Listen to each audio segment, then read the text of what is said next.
पाउल गोटे कथा कहले नहीं मुझे दर्प करी मु कोटी दर्प करी मु प्रभु जीशु ख्रीष्टंकर क्रूस व्यतीत आउ कहीं दर्प करी ना।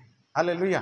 जदि बा एते क्वालिफाइड लोक थिले एते धनीशाली लोक थिले सबु किछि तांकर थिला ज्ञान थिला आउ से पोजीशन थिला तांकर समस्त विषय थिला मात्र से कहउचंदी ख्रीष्टंकर क्रूस व्यतीत। हालेलुया।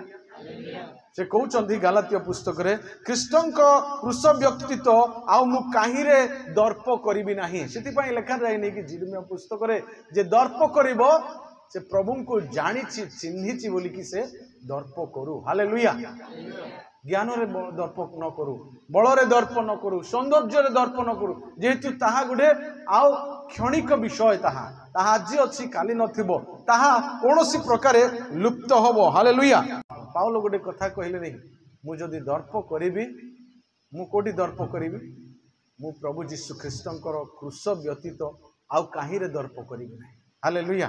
जदि बा एते क्वालिफाइड लोक थिले एते धनीशाली लोक थिले सबु किछि तांकर थिला ज्ञान थिला आउ से पोजीशन थिला तांकर समस्त विषय थिला मात्र से कहउचंदी ख्रीष्टंकर क्रूस व्यतीत।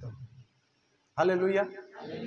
से कहउचंदी गलातिया पुस्तक रे ख्रीष्टंक क्रूस व्यतीत आउ मु कहीं दर्प करी नाही। सेति पई लिखा जाय नै कि जिर्मिया पुस्तक रे जे दर्प करिवो से प्रभु को जानी चिन्हिची बोली कि से दर्प करू। हालेलुया।